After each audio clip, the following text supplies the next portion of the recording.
Um, I guess welcome to the first episode of the podcast. Did we come up with a name? I voted for Puzzlecast. Puzzlecast? As of right now. We can if you want. We can make it. Are we seriously gonna do like a puzzle every time we? No, that sounds like torture. Sounds like a bit of sadomasochism. Well, I guess we can decide on it later. I think it's more about we do something generic while we just kind of shoot the shit. Well, when I listened back to the other one, you said you wanted to call it the hang. Did I really say Well, that? you didn't say you wanted to call it the hang, but you were like, whenever we talk and stuff, we're just doing the hang. Yeah, you're right. That sounds kind of like it's all about the hang, really. Kind of like a thing, yeah. You know. So I vote that that this part becomes like preliminary, anyways, and then we redo the introduction so that it's actually real. So every single time we try to do one, it's like a different intro. Like, hey guys, this is a puzzle cast, and the next week is like, hey guys, this is the poker cast. This is the poker cast featuring high players. Hey guys, this is the hang cast. I mean, you don't necessarily have to have cast in front of it every time, right? No, I mean it's kind of like you and I are the backbone of this entire endeavor right now. Yeah, because we just decided that we wanted to do it. This is like spur of the moment thing. Yeah. I think for all intents and purposes, this one's called the Puzzle Cast. Okay, so Puzzle Cast is our working title. Yeah. For now, should we make? I mean, I haven't posted them yet, but when I do, we can make a separate YouTube channel for it. For the Puzzle Cast. Yeah, or for whatever we want to call it. I agree. Put on a shirt, dude. What? Nah, dude, keep it up. Don't tell me what to do. Peter, be a part of this cast. Put the blanket over yourself and sit here. I'll be a part. Okay. As long as I'm not clothed. You also don't have to... Oh, so I was looking up yesterday on, like, tips kind of on how to do things. Okay. One of the things that they said was well, I mean, I'm actually using a mic. But it's like, something that stuck out was, it said, aim the mic at your mouth, but don't aim your mouth at the mic. So almost like you're talking, like... Yeah, I mean, like... It's like conversational. I can still talk to you like this. I don't have to be, like, pushing my face up super close, and then the audio looks really bad. That spike in the audio is going to be because... I mean, I could always fix it in post. It doesn't matter. Like, right now, I'm looking at the waveforms, and it's just super... It looks super quiet, but I can just fix it later. Huh. And I'm still learning how to use different No, wait, that's things, mine, dude. Don't take that one. Using one. No, get your own, man. That's mine. No, get your own. That's mine. It's just going to be right here. Unplug it when it's... Whatever. The limoncello is... That's so bad. I really can't take much more of this grappa stuff. It's really heavy. It's just like, you smell it, and you're kind of like, oh man, that's what it's like. And it's in your mouth already. Yeah, you're right. That's kind of how... It went down really nice. It goes down really warm. But I mean, like... Maybe you have to take it in... It helps because now we can just take it in small bursts and also not kill that bottle super fast because it's obviously high quality stuff. So. The first time I ever had grappa, I was a freshman, and I was we had a bunch of master's student pianists, and we were new, and so we didn't know how to hang or anything. We were like noobs. Okay. So they told us like, hey, come hang out with us one night. Yeah. And so we did, and this guy, he's like a great pianist. He had his brother's like moonshine grappa that he makes in his bathtub. They had it in these bathtub? No, they had it in these Ice Mountain water bottles, and he poured it out in a teacup for us. And like, mind you, these things are like huge. It's like, definitely more than just a shot. It's like maybe 2.5 shots or something. And so my friend and I, Ryan, we down a whole thing of it like as quick as we can. It goes down like fire, and then it's that one shot that like sends you over the edge too. Like you don't need anything else after that. Not after that. We were fucked up like nice and proper after that. Well, sometimes that's good depending on what your goal for the night is. I suppose so. It was a school night. It wasn't really much. I've been guilty of that. Really? That's the whole basis of unofficial. Really? Kind of. I mean, unofficial usually falls on like the weekday, so. Like I always considered unofficial as like the unofficial is like the holiday they make up for not having St. Patrick's Day. Well, I mean that's the point it is or what it's about. But any time that the actual day happens, as far as I remember, it's always been on a weekday. Yeah. So like people will have to go to class. People will be like, "Are you gonna drink really before you go to class?" And I'm like, "Yeah, I'll go to class drunk." I did it once. Wait, which class was it? It was, I don't remember. It was probably something easy because I never had any difficult classes in the morning. But this last semester, for one of my labs, I wasn't in this lab section for the class, but when like the day after or like some time later, because it was like a Monday, Wednesday, Friday class or whatever. Yeah. The professor comes in and he apparently, because I heard this from my friends that were in the other class, and they're like, the professor was super pissed because he said that he was really disappointed in people because apparently in the lab, somebody like threw up, like two different people like threw up in the lab while the class was going on. And then he was just like, I'm not really mad, I'm just disappointed. It's like, no, it's like when your dad gets disappointed, like your parents or your teacher gets disappointed, and you're just kind of like, oh man, like I feel worse about this than if you would have gotten angry. Yeah, no, that people have said that, right? Like I'd probably rather have somebody just yell at me once and then instead of being, I'm disappointed because it's like you failed. Being angry at somebody is like a temporary thing that you're like, eh. We had like a chamber coach who was like that, who was like, he was the nicest guy. And I enjoyed like having all of my like chamber coachings with him, and he was just such a good musician. But like there'd be like a few weeks where like we wouldn't have enough time to rehearse, or I wouldn't practice enough, and he would just he'd put this face on that kind of said like, you know, like you could have done better than this, but we'll work with it. Yeah. It just hurts you to the core, like twists you up on the inside. It's like attacking you. I feel like getting angry at somebody is just like surface level, and it's just like, it's like punching somebody in the face. But if you're disappointed in somebody, that's like an emotional attack on them. It's worse than most things, I think. Being disappointed. I've never been disappointed in anybody yet. Really? Not yet. No, really. Yeah. You have like a high standard for, or a really. I don't think it's that I have a high standard for people. Then. I think I have a lot of patience for people, but not patience for bullshit. Okay, I mean, but nobody, because I'm generally on everyone's like good side, or at the very least like indifferent. Yeah. Like, I don't think I've ever had long-lasting beef with anybody, which is good because I don't like doing that, and like conflict and stuff is just super annoying me. I'm like the least confrontational person, I think. I mean, like, I think there are a lot of people who can, rightfully say they're non-confrontational. It's just uncomfortable, It's just like, I mean, I'll do it if I have to, but I just luckily haven't had to have a situation where like I had to be confrontational about something. There's I don't know. I'm like really bad with people being confrontational with me. I think I get really worked up about it. And then I don't know if you ever felt this, like if anyone's ever gotten confrontational with you, but like my heart rate starts going real high. And like, it's that moment where I wish, like, in the shower where you have these these arguments with people that you just win because you're just so witty and all these things. And then you get into the moment, you freeze. Is it like the thing where like you think about like an argument that you had in the past and then you think about it later and you're like, oh, I had a really good comeback that if I said it at the time, he would have lost. I know you're doing something menial, like you're making a sandwich or in the shower and you're like, this would have done it. This would have won me the argument. For me, it's you said your heart rate just shoots up. Yeah. Mine is like I get a hot wash. Really? And like, yeah, it kind of feels, it's almost like the feeling of like getting drunk, but not my mental functions aren't completely impaired. Yeah. I mean, there hasn't really been any situations where like I got legitimately angry. Like I don't think I've been super angry at someone for real, like in a very long time, but like in a spur of the moment type thing. When it's happened, it's like just been like a hot wash that goes up to my head. And it's kind of like, since it hasn't happened in such a long time or doesn't happen very often, it's kind of hard to put into words because like, at least what I remember it being is that I want to yell a lot and like I want to say sentences, but because I'm so like pissed off, I can't spit everything out coherently. So it'll just be like, "Fuck you," and it'll be something like that. Oh.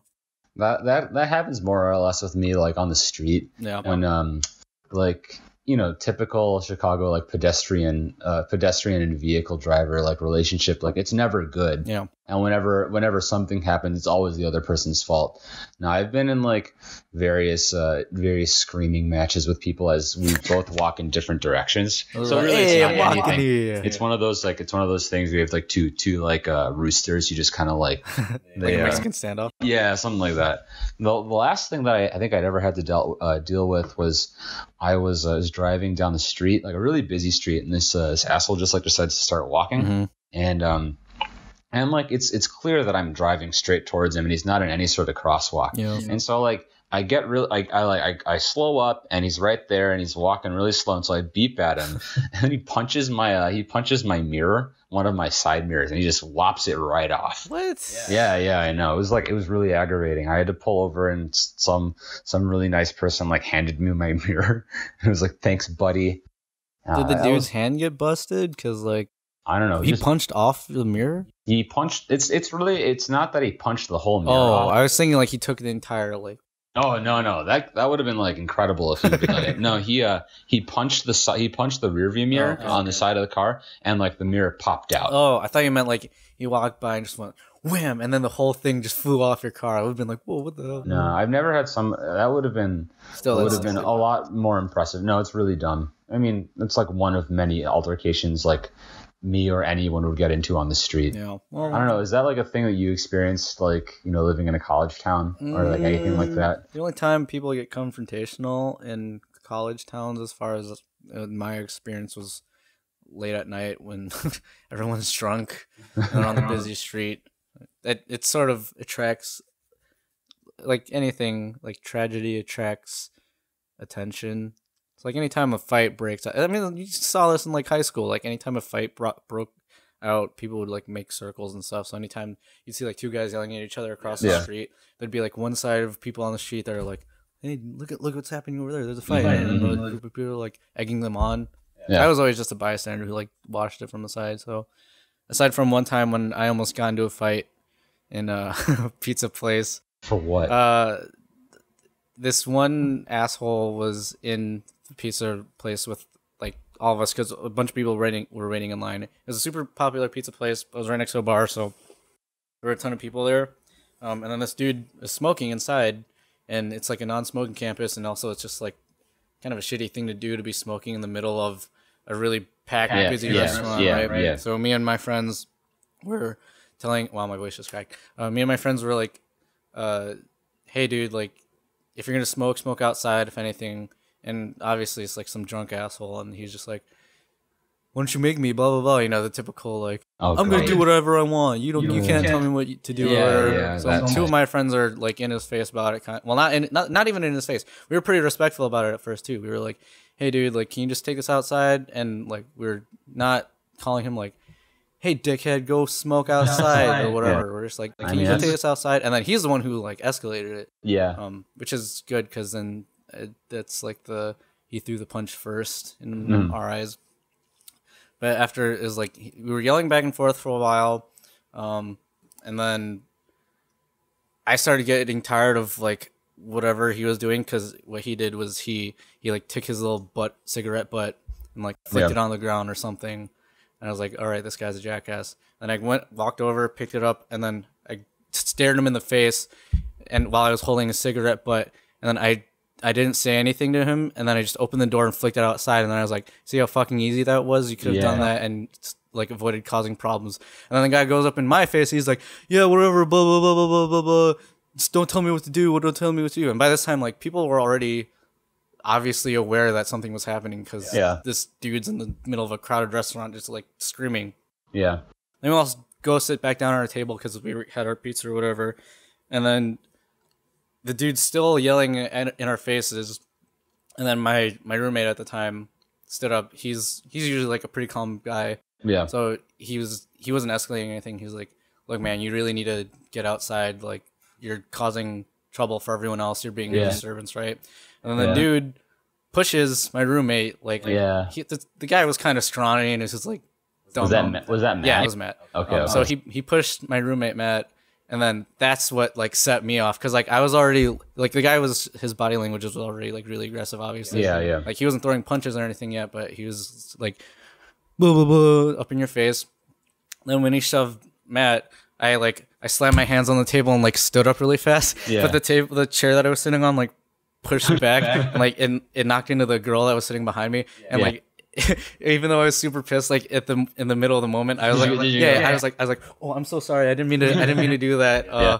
I was like, just enjoy yourself. And then I turned back around, and then I didn't say anything either. I was just glaring at this dude, but like I stood up, and then Matt pushed him back. But I was like waiting. I was waiting for this guy to throw the first punch.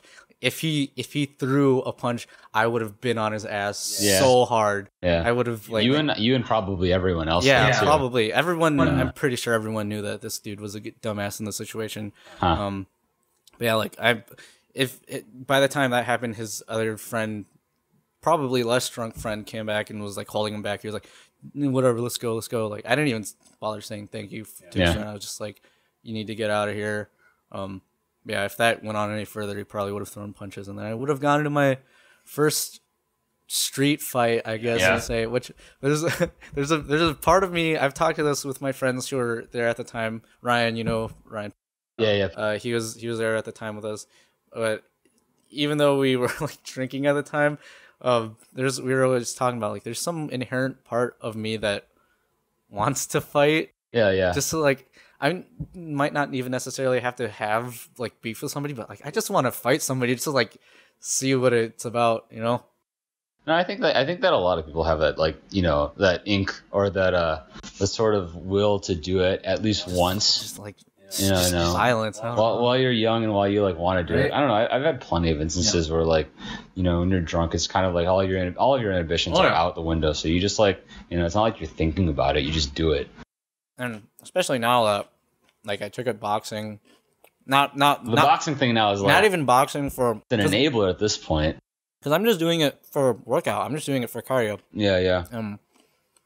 But even if I'm just doing drills on a heavy bag, it gives me some level of confidence that I can defend myself way better now because it's muscle memory at this point. So honestly, if I got into a scuffle, I feel way more confident now than I did 6 months ago that I could throw out some of these things that I was didn't have any clue before. Because before, I'm sure everyone who doesn't train in any martial arts or anything sort of fighting, they have this idea in their head. They're like, well, if this situation plays out this way, I'm going to roll under his punch him in the face, whatever. Like, I'm pretty sure every guy has known that at this point. I know. I was who hasn't fantasized about being in a successful fight, you know, just like coming out a victor of sorts. Like, even now when I'm still practicing these things, I'm always like running these scenarios in my head just because it's fun. It's just like, well, if this guy throws a right straight, I'm gonna duck under it and then I'm gonna grab him by his neck and choke him out or whatever. I mean, realistically, that game plan will never happen exactly the way you plan it because street fights aren't movies. No, also, I just think that like the whole idea is just like, you know, you want to imagine yourself like super victorious, but like those situations are generally like super like unplanned, and you can't plan for them because everything just happens so quickly, you know. And also, like, I think in the end, like, you don't want to be in those situations at all. Like, I don't know, you ever see those I see like a lot of those videos like pop up like on like Reddit or like Facebook or something like that, where it's like it's some sort of like fight that gets out and like you feel enraged by it. You know, that sort of thing. Like secondary anger. And what I always feel watching them is just like, you know, this is just bad for everyone. Like, you know, like even the ones where like the person who like who is wrong, like, is on top of that situation. It's also just like, man, someone else got hurt, and it might not be like, it might be a bad type of like injury too. Yeah, and that's the thing. Like, after we had that little scuffle in the pieces store, my friend was like, say one of us did deck the dude, and then he like got knocked out, but then bashed his head on the ground, bled out, and died. Now we're in like a bunch of legal shit. And that's kind of just like the cause of it nowadays. Like, it's not the Wild West where you can legally duel somebody to the death, and that's that. Like, there are repercussions even if you're self-defending, and things that can happen just because there are always eyes, and somebody's probably recording you. So even if you try to spin the story one way, somebody might try to misconstrue what you were doing, and they're like, oh, well, blah, blah, blah, blah. Here's video evidence. So like, where was the management in this situation? Like, were they a part of this at all, or like, were they just like?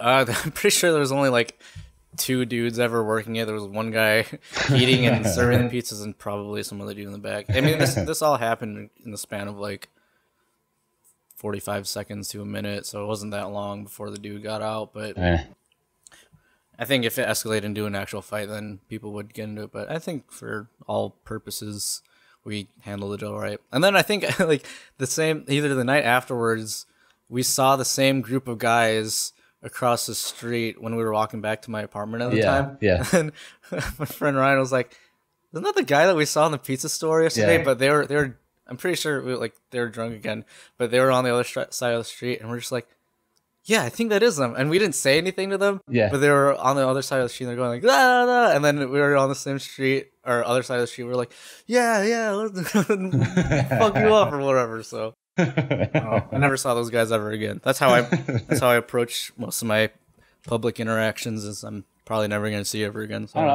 That's kind of you know, when you're driving and you get like any sort of road rage, like it's all temporary. The part about it is just like you never see those people again. Yeah. And in the moment, it never really pans out like that. I don't know. Like, I guess for me, like when I drive, everyone's a dumbass. Like Chicago drivers. Have you seen you know that one SpongeBob like still, or that one little part where like, what is it? They're trying to mimic Squidward, and so they say everybody's an idiot but me. That's me. Like, I don't remember that. It's a great episode. I don't remember which one that is. Like, Peter, if you're awake, like, chime. Nah, he's dead. Out. No, that's a great episode. Which one was that? I don't remember that. It's like, oh no. It's the one where do you remember where SpongeBob like he's like skiing with Sandy and Patrick, and he goes off and he like breaks his ass into like a bunch of pieces, and they're skiing. He's skiing down the mountain, and he goes, "I'm gonna do the grumpy Squidward," and Squidward's like, "Stop naming tricks after me," and SpongeBob goes, with his Squidward like stance, he goes like, "Everybody's an idiot except for me." Is the episode where he breaks his ass the same one where he goes, there's that other dude and he's like, "Oh, he's gonna kick my ass"? No, that's the one with the bully.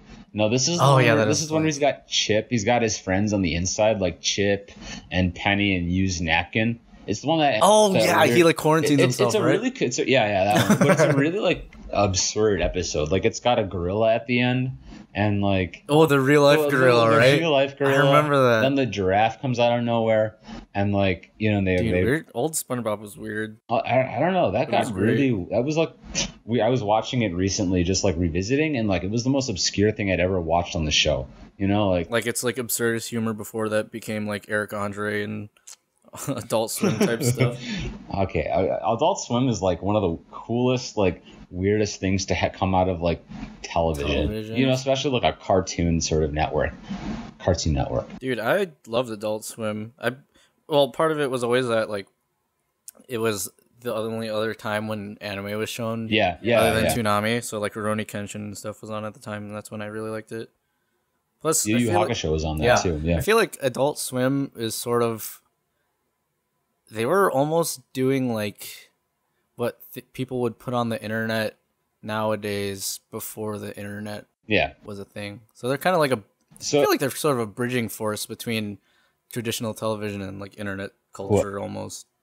Yeah, I think like I definitely think that Adult Swim was definitely trying to do things that were like different. Yeah, like shock factor. Well, not exactly, but like. Well, yeah, I think they were trying to be like shocking. They were trying to do things. I mean, if you look at like old Adult Swim, where like they had Robot Chicken. Yeah. Robot Chicken's pretty like it's pretty grotesque in a lot of ways, and like they're like parodying like a lot of things, but they're also like doing it with like claymation, and they're making it pretty graphic when they can. And I think that like I think that sort of became like a working way for them to do things. And it's the same, like that sort of like taking animation and then making it less geared towards kids and having it mature with the people who grew up with like animation based television. like, you know, as a real medium for everything. Like because I remember growing up with like cartoons all the time. Yeah, and Saturday like morning cartoons were awesome. And for me, like watching it watching it grow as I grew up too, like I saw like all of like my favorite cartoons come back, but then also like cartoons become a lot more in depth with like culture. You know, like if Rick and Morty is any sort of example of how cartoon animation is like has been medium, used. Yeah, how it's been used to like push existentialist narratives and nihilism sort of like ideal. I think that's like reflective of like how you know, it's reflective of like the people who watch it, and also reflective of like just like the culture in general. Like millennials are like typically tend to be like that, right? I think that's like a common thing now, because you see all of these jokes kind of come up, like, you know, like like all about like death, all about like you know you can either push a button and do this, or you can push a button and die. You know that, like I think like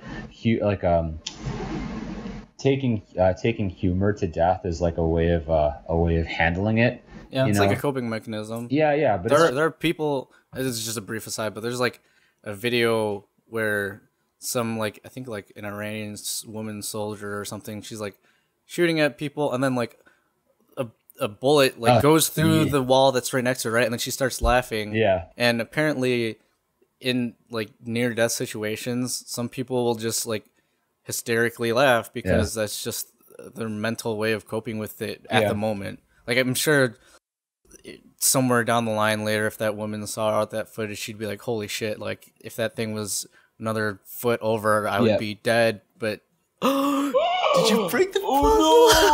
Oh, no. Puzzle cast is over. Puzzle cast is dead. No. Oh my. That's true. Peter the puzzle cast. Why? he bumped it and it fell and it's gone. Oh my god. Okay, well the rest of this cast is gonna be me fixing this. It's not puzzle cast anymore. Oh, it's gonna be puzzle cast in a minute. God, this thing is so flimsy. I hate it. Okay, hold on. I'm gonna fix it. I swear to God. No, don't even fret. I got this. In case we look back at, if there's anyone who ever watches this before we were starting this, we've been trying to solve a 1,000 piece jigsaw puzzle. It's not that we're trying, it's that we're gonna solve this jigsaw puzzle. It's a nice picture of a bear in like a dandelion field with some trees in the back, and pretty bumpy. I didn't even remember the last time I tried to solve a jigsaw puzzle before this, but my god, do I remember why I probably haven't ever done this. You see, like this is a good idea. Like puzzle cast is a great idea. Here, put this closer to your face. Where we solve a puzzle and we talk about things that are pertinent towards the right now. But also, like, puzzle cast is a dangerous job. Puzzle cast. We're playing with fire here. Really though, we're playing with like really delicate things.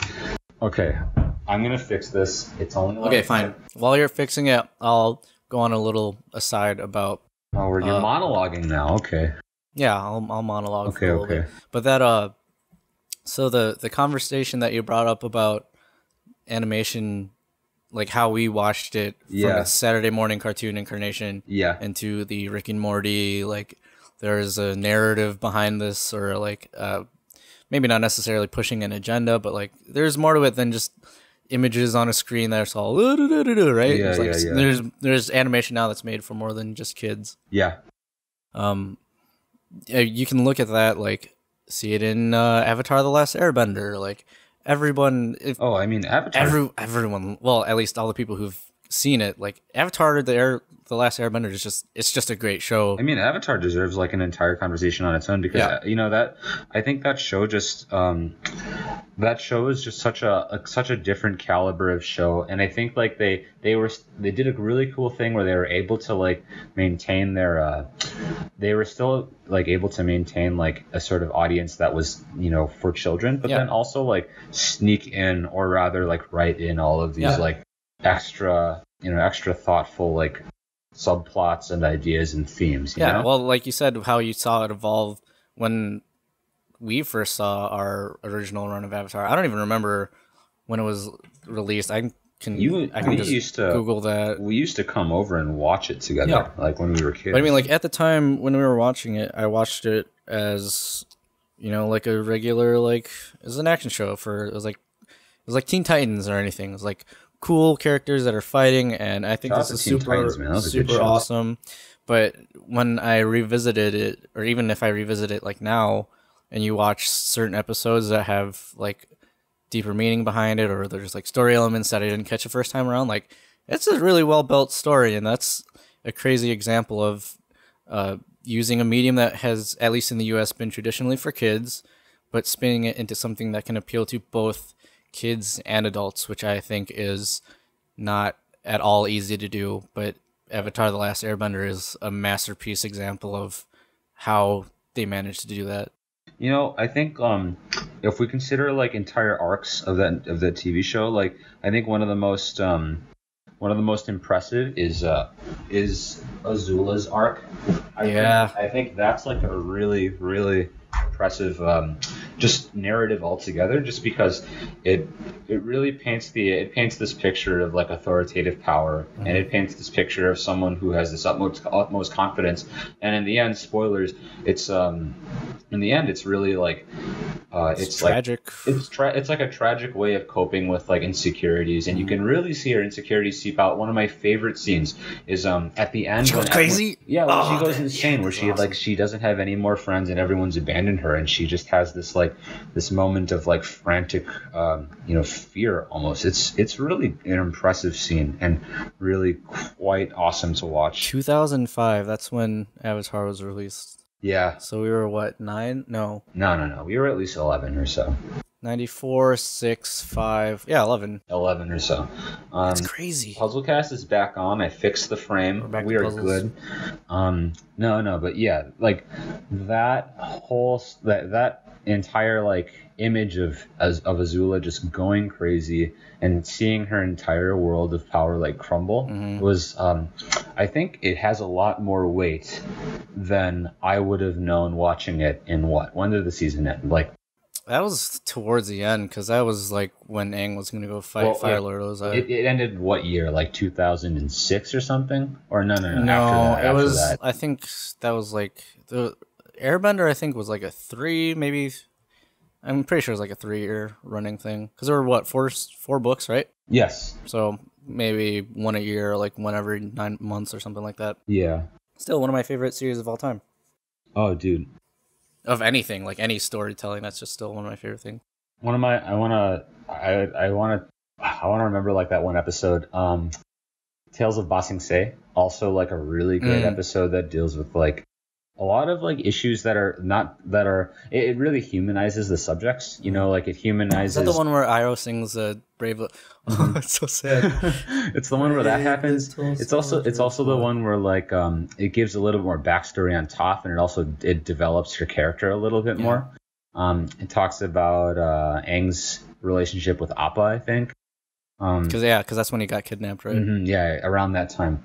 I think that episode is a really interesting one too, because like, you know, given the chance, like they have the chance to like push the narrative even farther, but like, you know, and I'm not sure how much this episode really plays into the overall like relevant narrative, but like entirely this like helps us develop depth in the character, and it also like teaches it's like a realistic way, like a realistic episode where it shows like the human side of like each character, especially Iroh, like Iroh having him being like this father who like lost his son to the war, and like how it affects his everyday life, and how like and how he goes about doing everything almost because of that situation, right? I saw a comment on Reddit that was like, who would you guys want to elect for president in 2020? And then the top Reddit comment was like, Uncle Iroh. Uncle Iroh, I mean... I'd vote for him, dude. I mean, he'd make a good tea, right? He'd be the best. Yeah. Best president. Best uncle. So sad that his voice actor died halfway through. Yeah. But the guy who... his name was like Mako something, but the guy who replaced him actually...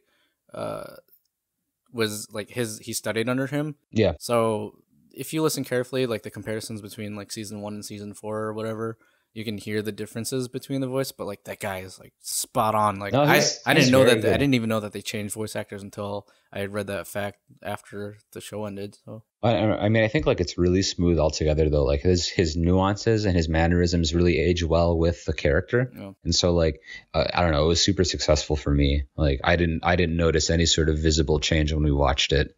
Man, I want to be a voice actor. If that was, people are like, they have dream jobs, right? Yeah, I still don't know what mine is, but one of the jobs that I always thought was super fucking cool is voice acting. Yeah. I mean, you've heard me. I like to do dumb voices all the time, and like a Christopher Walken voice, and like impressions in general, right? Like, I don't know, it's just fun. I think it'd be a really cool thing to get into. So, but at least in the U.S., voice acting. Well, here's another animation thing that we can talk about.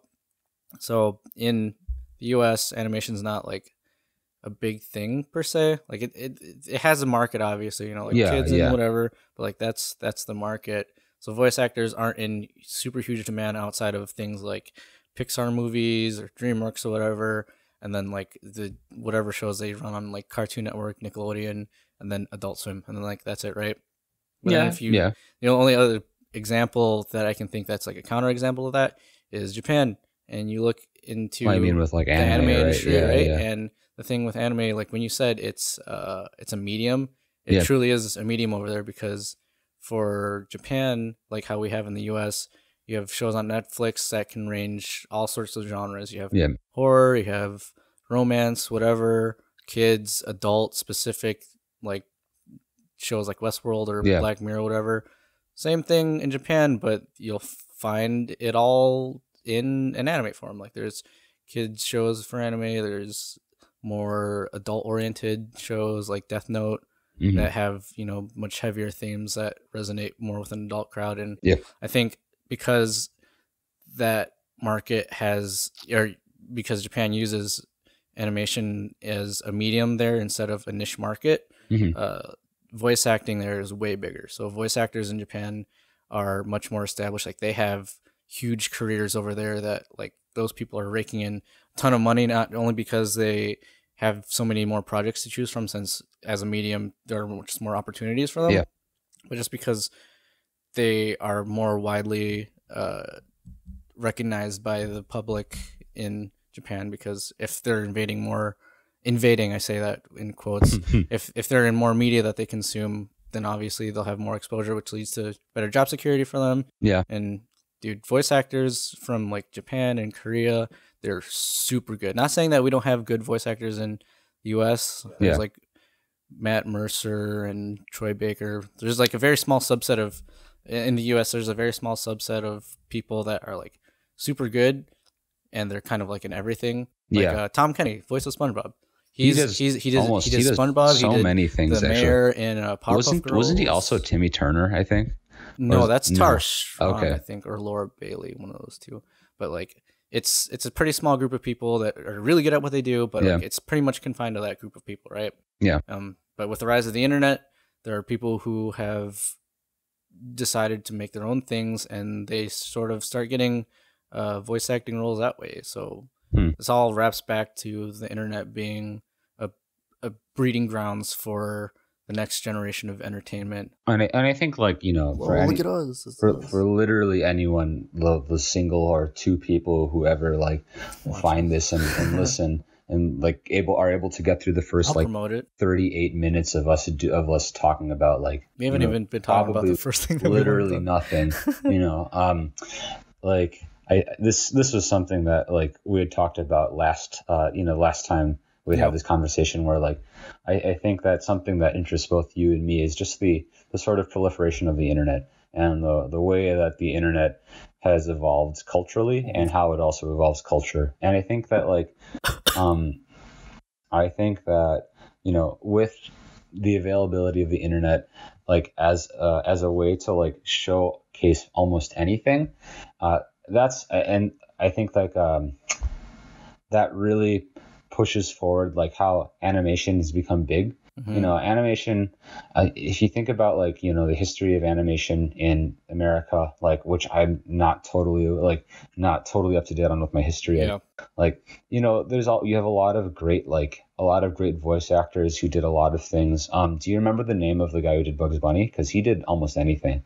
His name. No. Well, look it up really quick. He's really. Wasn't that the guy? I think I read a story about him where it's like he was in a coma, or I don't know if this is true or not. I think I read this on Reddit or whatever. Like I do literally everything else I hear. Yeah. But I saw on Reddit where it was like he was in a coma from, I don't know if it was an accident or like an illness or whatever. But if it's true or not, they said that like a friend or a doctor or whatever went, "Hey, what's up, doc?" Like he was, and then he responded like he was totally a vegetable beforehand. Yeah. But when somebody said that the same anecdotal story, the famous "What's up, doc?" line, he was like, "Yeah, da, da, da," and then he responded like, "What the heck?" Yeah.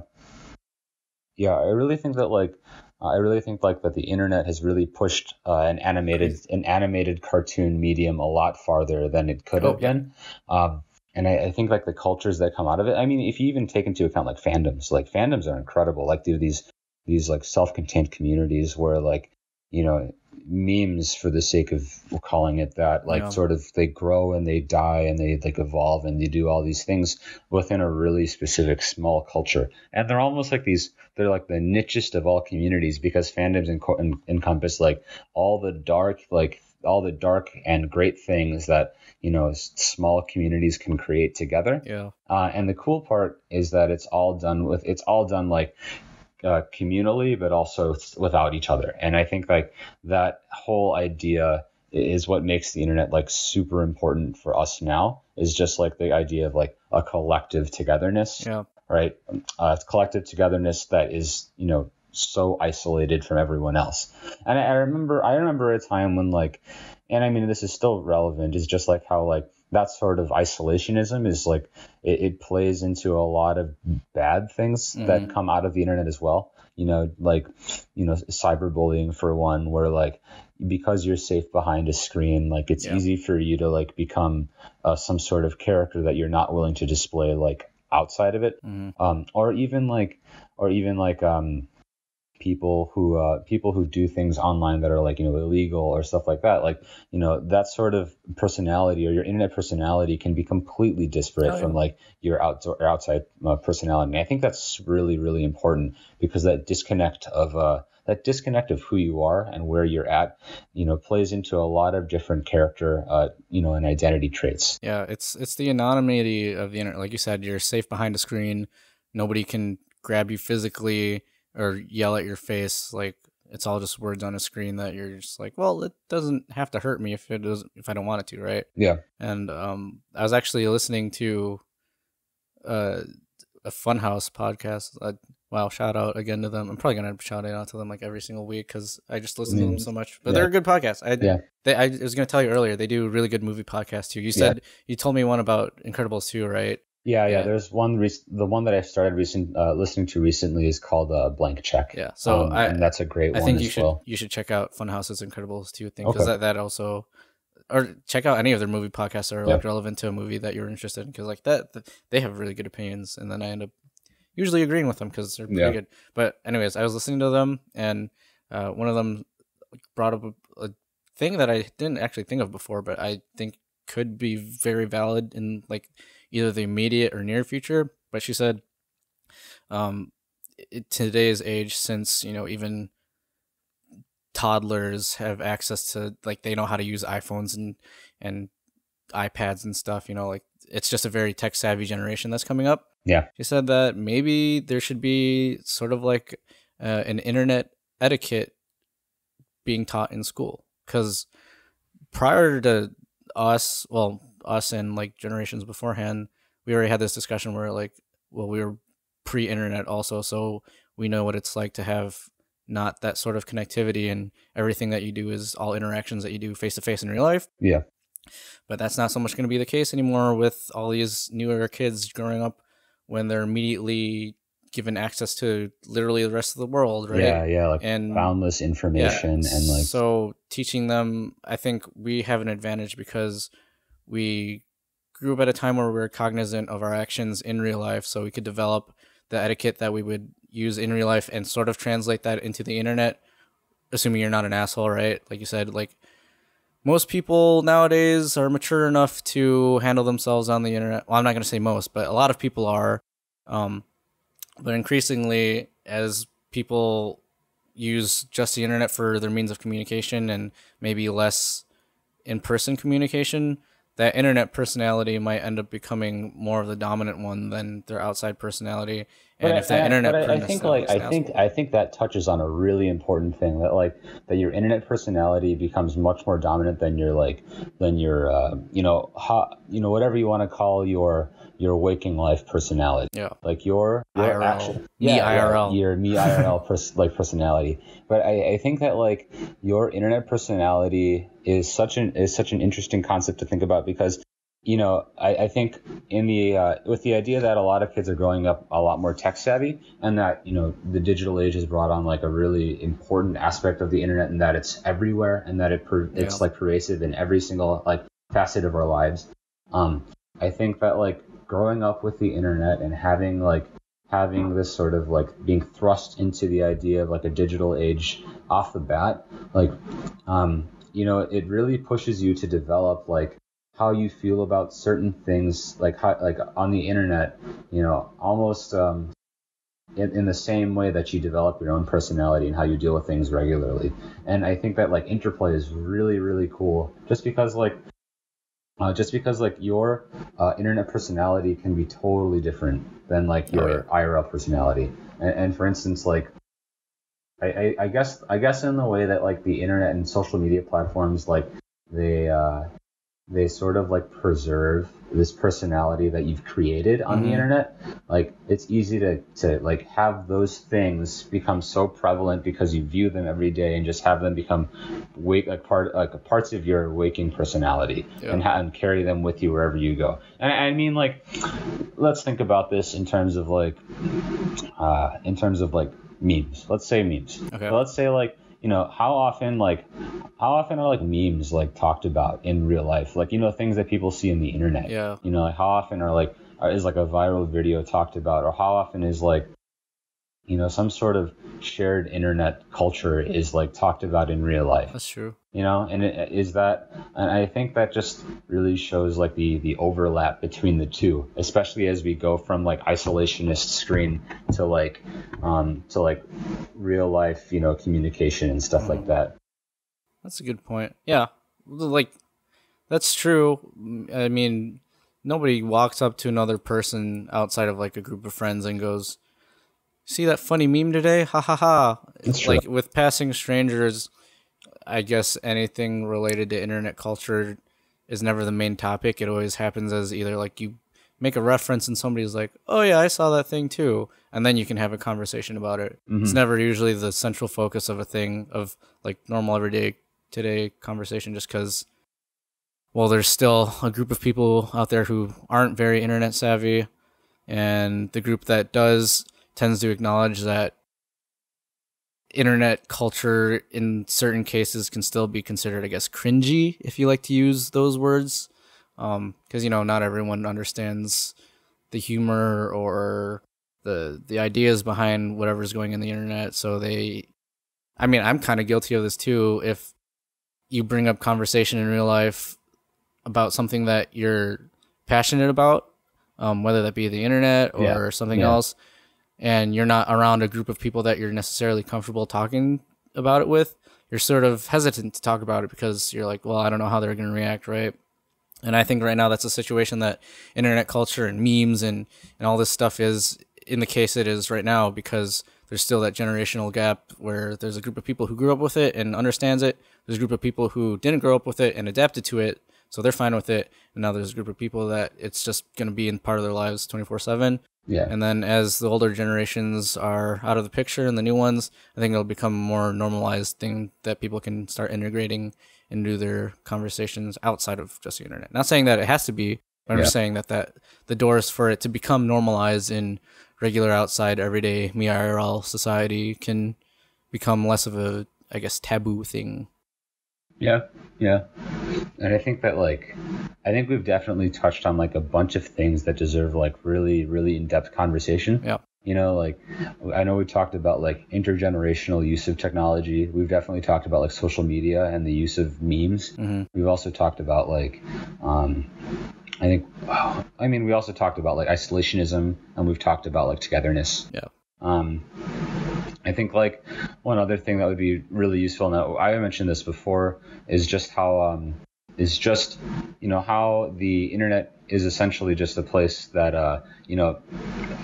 it initially, like with the internet being essentially used for communication, it became a lot more based in like advertising and a lot more based in marketing. And I think that deserves that'll deserve it's a whole conversation in itself. Yeah, I mean, like, especially the idea of social media, like that'll take place with in any sort of conversation with social media as like a marketing platform. Everything is meant to be sold. Like you and your personality are meant to be sold. Yeah. And I think that really has broader implications on social philosophy and like ideas of like who we are as people and what society means and what society wants culture to be, and I think that's really interesting that like in essence right now with how concentrated the internet is with like with like social media and like being connected with other people, like quote unquote, it's really just a platform for you to have all of your personality traits sold out and then compartmentalized into like facets of yourself that can be sold to other things. It's all part of like a large economic scheme at this point. Yeah.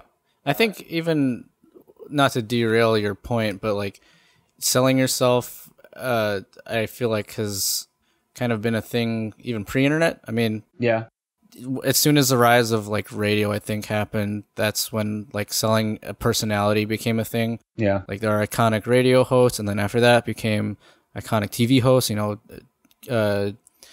Jimmy Fallon, Conan O'Brien. Those are the personalities that have been sold to the wider public, and that's the entire platform for their business strategy. And then, like, of course, like you said, internet starts coming along, and now people suddenly have the ability to do this for themselves, and now it's just the next step, Yeah, I mean, what is what we're doing now, but selling? Yeah, like we're kind of doing, we're guilty of doing the exact same thing. But I think that's like, I think with the internet, there's a certain dubiousness to like how everything is sold, and there's that whole. It really deals more with social media and not with the internet, but really with social media and how like essentially everything is marketed as this way to keep connected, and rather than it being actually connected, it's really just a way for information to be sold, your information, and like the whole Facebook scandals. Yeah, and with Cambridge Analytica, and like even with like stuff like YouTube or like anything like that, all of your clicks, like everything that you like or favorite is just logged, and and all that is just to sell into your personality, it's trying to compartmentalize who you are so that it can better ascertain what you like and better sell to you. And I think like, and I think in that case, like how personality is sold has really changed. Like, I guess how personality is sold is never, it's like, there's always like people, role models you look up to that sell your personality, but then there's also like the idea of like you creating a personality that is also like used to do so many other things. Yeah. And I think it's really cool, not really cool, but just like kind of scary to see how well you can box up your own personality on the internet, and how well you can like create profiles that pertain to who you think you are, and I think that's another conversation that we'll need to mark right there, because like for future conversation, just how like how the internet is just like this one big place, or social media platforms really are just this one big place where you can decide who you want to be and what you want to be and what you like, and that's what you show other people. Yeah. And that plays into, you've heard about this, right? How like there's that sense of that people will only share what success, like highlights. They only share the highlights. And so I guess the collateral effects of that are that you or other people viewing these things that are only positive or only like these highlights, and so it affects communities a lot more, because when people don't see that they're making the same amount of achievements or the same type of achievements, it sort of leads to this existentialist crisis where like, I want to be doing stuff like this. I want to feel important and valid. And I guess so that plays into the sort of like huge, vastness of the internet, and like the sort of anonymity that follows it. Yeah. Well, I mean, that's the whole basis for Instagram and like Snapchat, right? Like we said, people post the highlights, and then you're right that the people who are witnessing it, they want nothing more than to experience the same sort of highs that everyone else is. I mean, I'm going through that right now. Like, I've been seeing a lot of people that are like, I just got a cool job or whatever. I'm going to these places. I have the freedom to do what I want.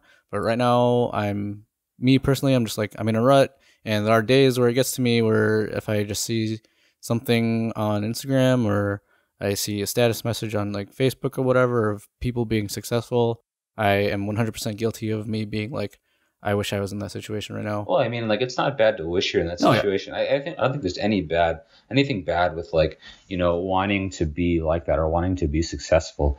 But I really think that like that sort of existential dread that you get from watching people do things like that, really, like, I think that really plays into how like, how it's just so common to see things on the internet that are just like all about, meaningless death, or like, oh, I just want to die, or I want to do this or that, and normalizing death in a way that makes it like humorous.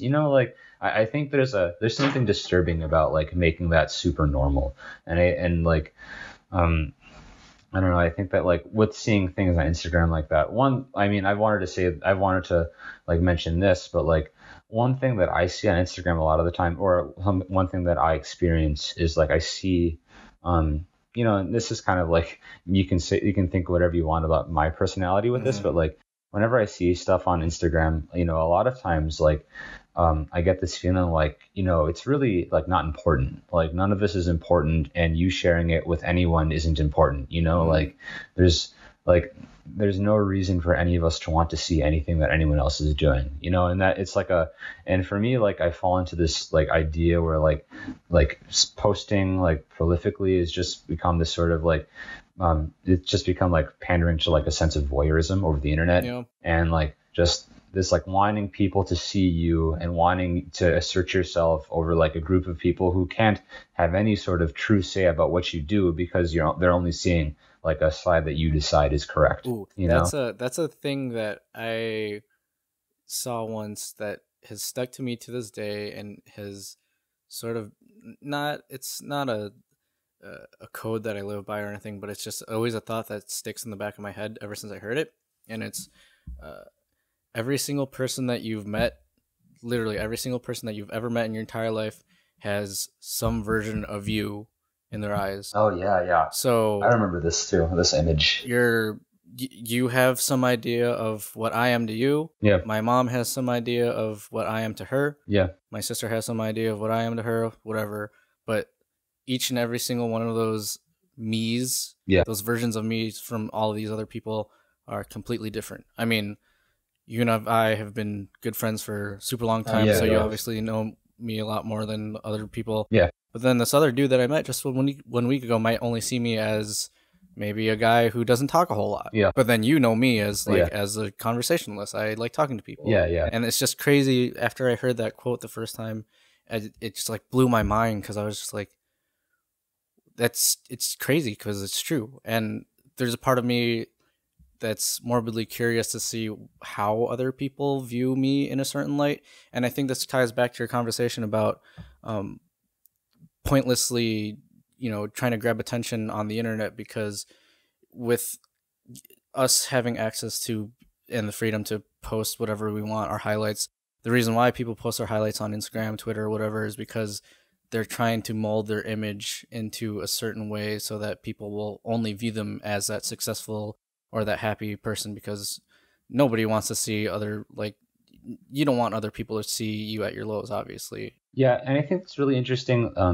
I want to bring up something it's always come out as like as counter to that. It's paradoxical, but it also plays into the same thing. The whole the whole like self-help and positivity like culture that's come out it's great. I believe in positivity. You know, I'm myself a pessimist, but I believe in like trying to maintain like a positive outlook.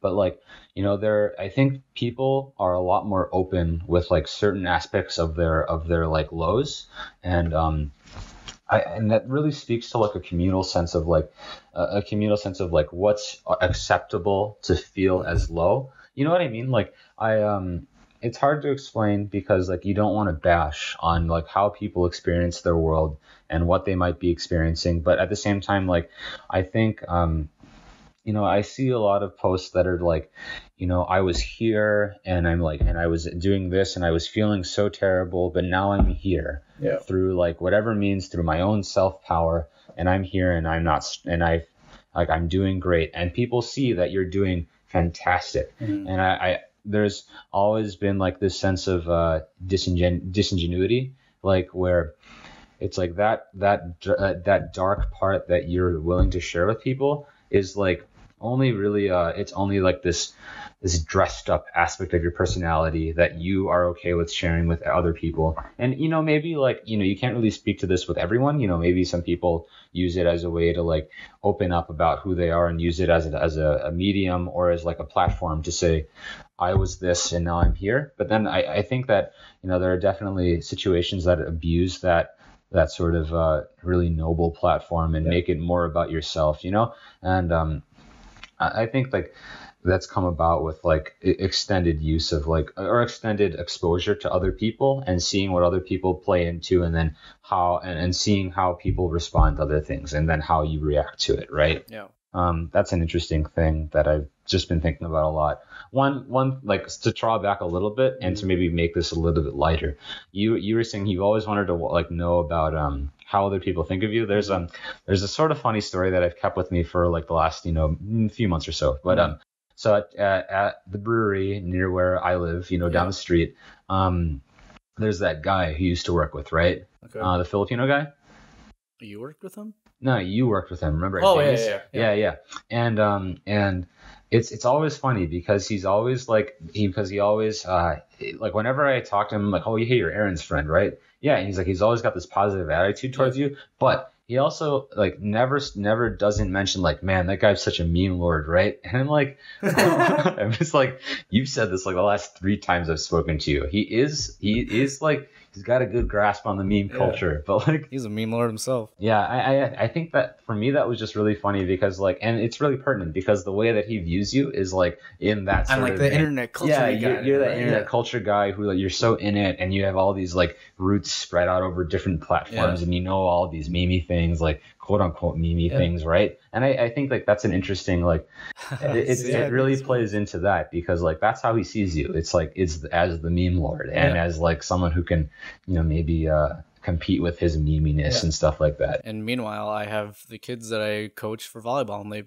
probably strictly only view me as coach. Yeah, right. Yeah, you know, it's that sort of thing, and I guess like being over or hyper aware of that isn't like, you know, you don't want to fixate too much on that. That's just like wasted energy. Yeah, right. You don't want to think too much about what people are thinking of you. But so when you mentioned that, I think there's a book that I read recently, or not recently, I read it a while ago, but it deals with a really similar topic. It's called The Eye by Vladimir Nabokov.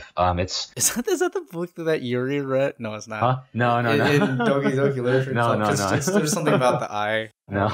Oh my god. The Eye is it's a fantastic like 100-page, you know, short novel. I think that's redundant. Anyways. Yeah. It deals with that. It deals with like viewing the self in different perspectives. Mm-hmm. I think I have it somewhere, and if I do have it, I need to give it to you to read like while you're traveling, because that book really plays on that topic, like the versions of you that exist infinitely across like all of living. And this is like, you know, before anyone had any notion of like multiverse type of bullshit, you know, like, you know, there's infinite amounts of anything. Yeah. This was like playing in like the singular play, like on a singular dimension, like, you know, there are just an infinite amount of views because there's an infinite amount of people viewing you. Yeah. And like in essence, that's the eye.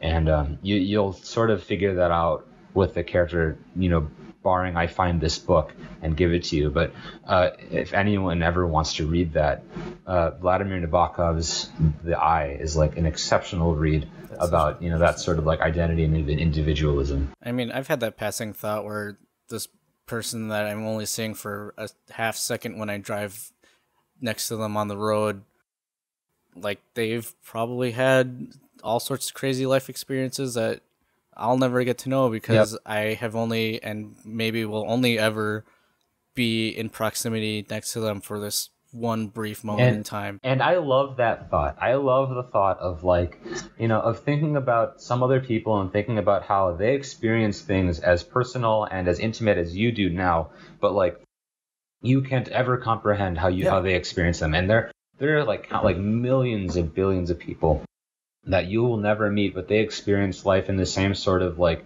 first person, like super intimate, super present.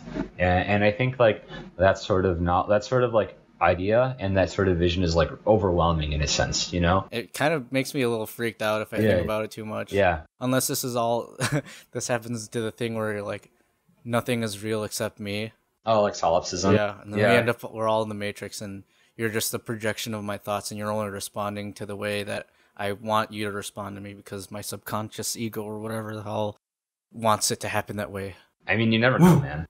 It could happen. Who knows? Nah, I really like that whole, I like that train of thought too. It's just really interesting things that I like to think about every now and then just because it keeps the day-to-day less monotonous and it's just like, well, I don't have to go about my day having to drone about the same thing every time. Like, makes it a little bit more interesting and, you know, I don't have to be bored all the time.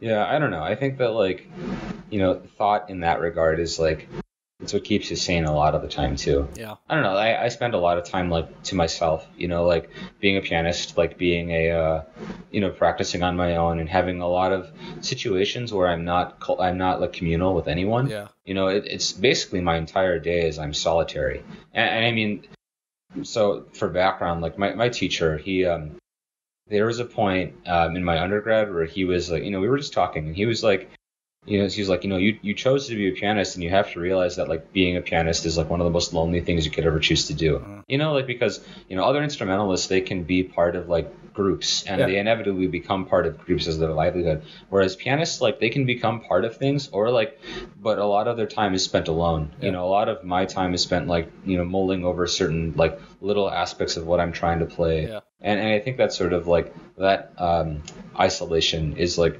it either like breaks you and it makes you feel kind of stir crazy, and it happens to me, or it just like it's like this it's this canvas where you can like think about, you know, really odd things and things that are in your head and just like work them out and, you know, turn them over and over and make them something else. And so like I don't know, I kind of come to like solitary, to like the whole to like routine, because then, you know, it allows for like, you know, I can let my thoughts roam a bit in the routine, you know. Well, I think everyone needs a little bit of me time. Oh yeah. Barring the whole introvert extrovert debate. Yeah. There are very much, I think there's a time and place where you need to recoup from all the energy from other people outside of you, and you just need time to relax and gather your own thoughts without any interruptions from outside. And then there's always, of course, the opposite of that, where you need some level of interaction to keep you sane, like you said. Like for me personally, when I was living in Urbana by myself, loved it. I mean, living by myself is awesome, and I definitely am going to do that again at some point in the future. Yeah. But I think I could only hold myself up in my apartment or like do things by myself for maybe like 3 days in a row before I was like, okay, I need to go hang out with somebody, or like, I need to go do something with somebody, or else if I don't have regular conversation with other people that I know, or like can just talk to another human being, I'm probably going to go insane. And to some extent, I think it always ties back to the internet. The internet sort of alleviates that with the ability to chat with people from across the world. And wow, my voice just cracked. But I also think that the internet, to go back into it, like you have this ability to talk to other people, but then you also have this like, you also have the ability to completely not do that too. And you can like, And it provides a bit more freedom than would, being outside, because you're not actually interacting with anyone. All you're doing is like viewing and observing. Like you can go into comment sections and you don't have to be a part of anything. Yeah, that's what lurkers are on Reddit. So. I mean, like being like as I am, like I just watch and observe, and I just like see how things go, see how things pan out, and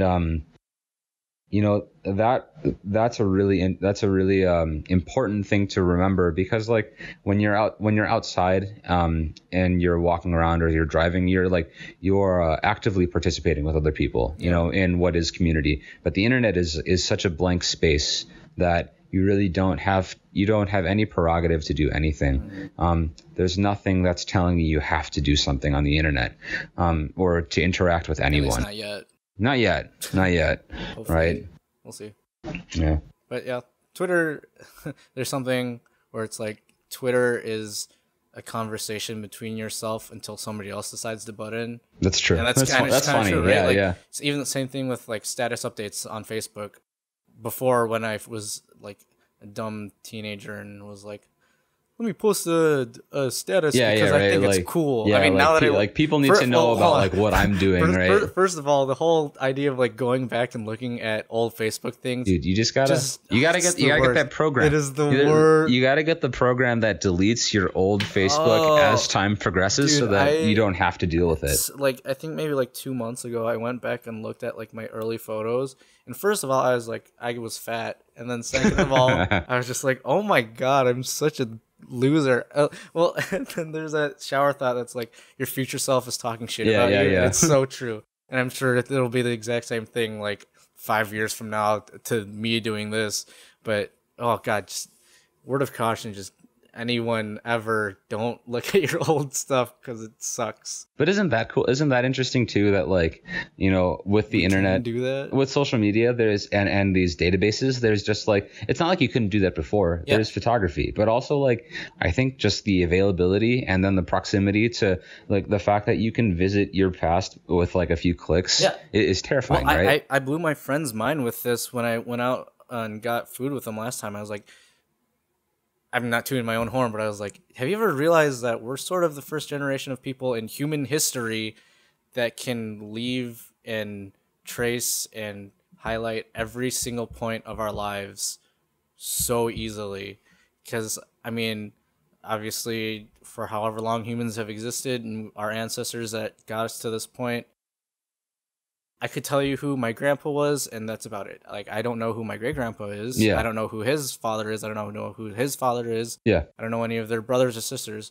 But starting, like, with me, or maybe my mom, and every other generation after us, assuming that, the information stored on the servers of Facebook or whatever other internet giant that has all this information on us doesn't get like physically destroyed so that it's no longer accessible to anyone. Yeah. This information will be out there for the rest of history. Yeah. Which is scary but also cool at the same time. Yeah. Because with the rise of the internet and the ability to do whatever you want, you can put sort of time capsules out there to be like, well, for me, I want to do it because I want to say I left something and I did something, and it's just fun to look back on.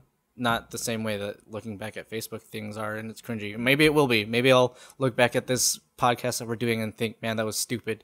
But in assuming if I live 80 years from now, I'll be like, that was me at 23. And then I'll show my great-great-grandson, and he'll be like, damn, great-great-grandpa was a cool guy, and he did things on the internet, and this is the first time this has ever happened. Yeah, and I guess this goes into this like idea that like, what we do now is almost trailblazing like things to come.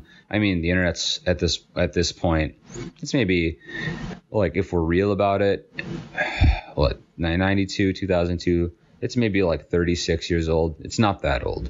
If we're counting like the real like launch of the internet in 82 and how it can be tracked. Yeah. And then like, how it gained steam in the 90s and the 2000s. I mean, it's not that old. And I think like this is something we mentioned in the previous, in the prelude to this. In episode 0. Yeah. The pilot to the pilot, where like, how that whole, story, or not even the story, just how like the UK adopted so much, like over 60% of their population, their adult population, adopted smartphones, by 2015. And that's insane that like that amount of people can just adopt, digital tools into their life so quickly and so like almost haphazardly. And so like if we think about what we're doing now, even though the podcast idiom is really old at this point, old in internet terms, it's still it's still trailblazing though. It's like it's still doing things that it's not necessarily like we could stumble onto like uncommon ground, or like we could stumble onto something bigger than what we've previously thought. And I think that's like something really interesting as the internet. I mean, you called it like the Wild West of our era, and something that just needs to be traversed and something that needs to be like explored and all that type of stuff. We don't completely know the full potential of it. Or maybe we have. That's right. But the scope isn't there. We don't have and I think it's really interesting. The scope doesn't really come except for through time. And the only way we can ever view its importance is by waiting. Mm-hmm. And it's sort of like the curse that you're born into, is just, you'll never know the scope of anything you do, until you're dead, or like by some miraculous feat you become famous or something. Yeah. And then you get to see the fruits of your work become proliferated throughout whatever. Or regain immortality. Hey, dude. Who knows? It's 2018. It could happen. This is sort of a thing that people have been saying ever since the advent of modern technology, where I shouldn't say that. Technology has obviously been accelerating and advancing in such a ridiculous pace, even in the last 5 years, 10 years. I mean, 10 years ago, people, not like you said, not that many people had smartphones, but 2018, when's the last time you saw a flip phone, right? Like almost everyone has this. Yeah. There's been conversation where people are like, have we started plateauing? And I think that's an interesting conversation, because if our advancements in technology don't continue to make the same crazy jumps that they have, like I've already said that the internet is basically the greatest invention probably in human history. Oh, I agree wholeheartedly. If that potential of the internet has plateaued and we don't have the next big invention or next big advancement, what's there to do, And that also like and that sort of that plays into another just like tangent. And I think this entire podcast has just been about tangents at this point. I mean, that's just us talking about tangents that we'll inevitably talk about. Yeah. And I think that like this plays into the about the Great Barrier, right? About how Great Barrier Reef? No, the Great Barrier. Like just the idea that like, as a way to sort of discern whether or not aliens exist, we have to consider that like either humans have passed a really harmful or terrible barrier that doesn't allow life to persist after a certain point, or if like life does persist but it gets stopped at a point, so like essentially we're either on one, like here's the barrier, we're either over here and we're approaching the barrier, or we're on this side of the barrier and we've passed it, and we're like, and that makes us one in a million, of living like intelligent, sentient life like that. Yeah. And I think that like technology is one of our claims to like being being able to surpass anything like that.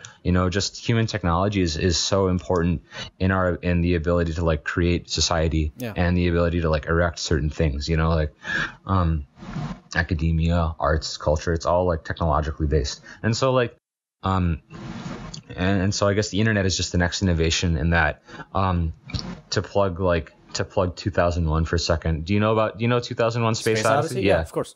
That I think one thing that I've always taken away from that movie, given the fact that it's like, it's always up to interpretation, that Kubrick doesn't really give you anything real about it. Mm-hmm. One thing that I've always got from it is that like, is that movie is always about a race. It's always like a foot race to get to the next evolutionary step. Yeah. And the evolutionary, like what puts you in that process is technology, you know? So like in the first section of the movie, you have this ape, and it doesn't know anything. It like eats grass. It's herbivore.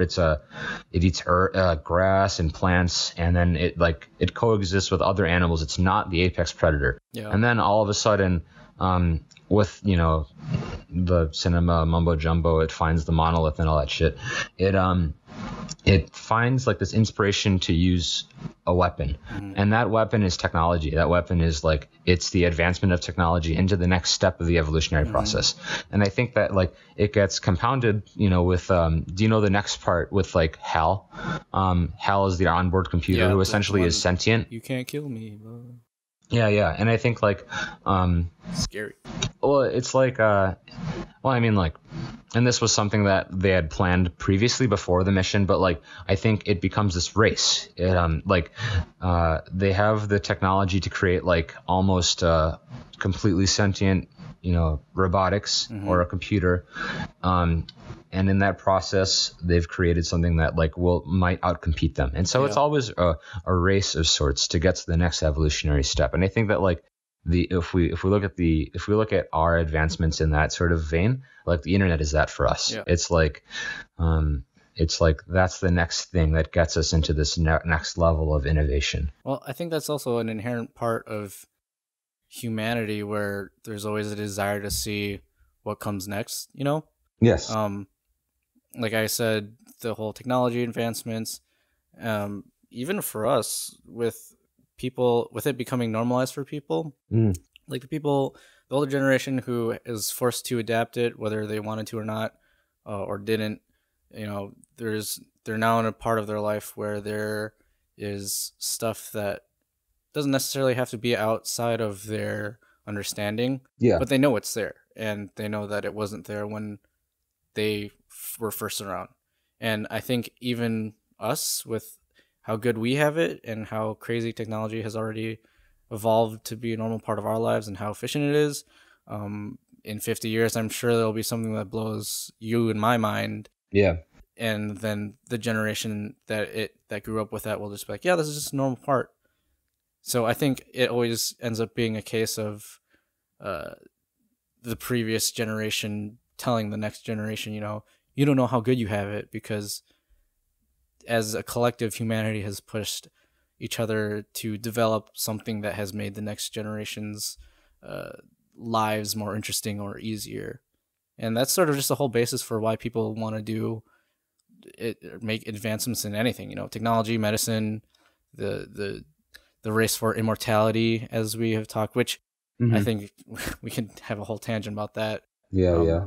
Isn't that a Black Mirror episode where it's like only the rich will have access to that, or what? I don't know. It might not be anything. You could probably pin anything as a Black Mirror episode. I feel like it's one of those series that I should watch just because it's all. Have you not seen Black Mirror? I've seen like a couple episodes, but I just haven't sat down and watched it through. Some people really hate Black Mirror, but I think that like because of the pig fucking in the first episode. I mean that's just jarring is all it is. They're just trying to scare you. But like I think that like I think that show, and a lot of people will agree with this, is just like all it's trying to do is because all it's trying to do is show you like what's possible. And it's like a lot of these stories are kind of outlandish, but I think what they try and do is stay really close to reality so that it shows you like this can happen, this isn't too far away.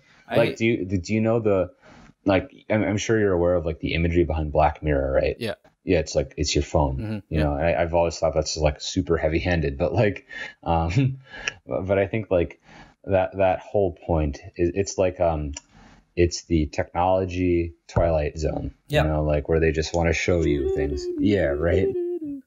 Well, Great show, I think that what if everyone's curious about what if scenarios, right? Yeah. Like we even talked about this earlier today at dinner when we were like, well, what if we had the money to blow as much as we want on a watch or a yacht or a helicopter? Yeah. And it's fantasizing is just a thing that everyone likes to do because there is a part of everyone that is curious and maybe not necessarily envious, but they have a curiosity to see what it would be like if they had this available to them when it's not available to them.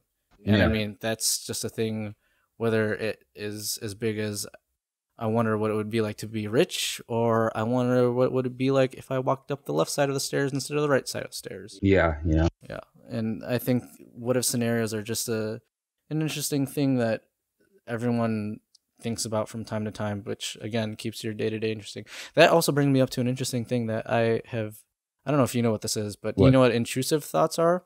Oh, you mean like L'appel du vide, like the call of the void? Yeah. Call of the void. I think that's a really crazy thing too. Yeah. I mean, I've had it happen to me before. I get it when I drive. Yeah, right. It's like I could literally end my life and a whole bunch of other people's lives if I just turn this wheel 90 degrees to the left. I think it's scary. And I've had like both thoughts where like I'll have the thought where I'm just completely, I mean, that's sort of like a moment of clarity where you have, it's like when you're on a plane. Mm-hmm. I shouldn't really tell you this. when I'm going to be in one in like less than 12 hours. I had this thought. I always have this thought when I'm on a plane.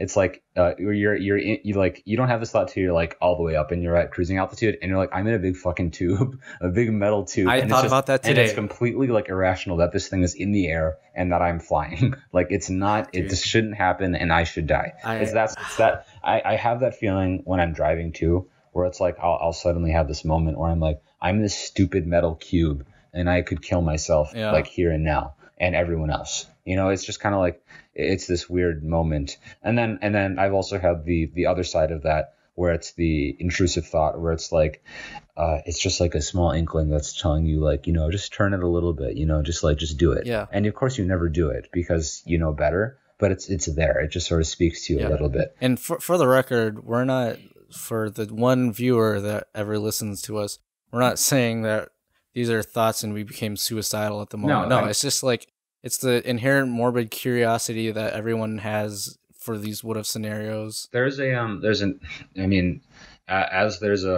what is it? Like Rule 34, as there's like a porn for everything. Yeah. There's a podcast for everything. I was listening to a podcast called Sawbones, and it's really cool. I would recommend listening to like the episodes. The hosts are a married couple who are just really fun and like they have a lot of fun together. Uh-huh. But they have an episode on the Call of the Void, and they talk about it, and they talk about how like, this isn't from Sawbones, but Sawbones is awesome. This is from WBUR. This is from another podcast based out of Boston. It's Boston's NPR podcast that deals with Reddit. And they talk about the Call of the Void, and they talk about how like, you know, a lot of their people on staff like have had this experience, and that, you know, it's not an uncommon thing to feel. You know, you should, like, for anyone who listens, and for you should listen to this. I'll send it to you. It's let me look it up right now. I'm gonna mess up the sound on this, but you can just fix that in post. This one is called, let's see. Man, it's a really good show. Like I listen to it like every so often. I've got too many things to listen to at this point. It's called Endless Thread. Endless Thread? Yeah, Endless Thread. It's actually a really cool name. I wish I would have thought of it first. Endless Thread. It's by WBUR and Reddit. It's Boston's NPR show. So it's an episode on Call of the Void. Yeah. I also, when I was researching this topic, I read that it was having intrusive thoughts and Call of the Void type thing is like a sign of a healthy brain. Yeah. It means you're functioning and you have the ability to tell yourself that stabbing the guy who's walking next to you on the street is wrong. Yeah. And that kind of makes sense to me. So I don't know how much truth there is behind it. But they offer up an explanation that I can't recall at the moment. But I think I'd like to revisit it, and then, you know, maybe in a future episode we'll talk about it a little bit more. Yes. Yeah. Which brings me to this to jump ship really quick, to jump ship almost a little too quickly. That's fine.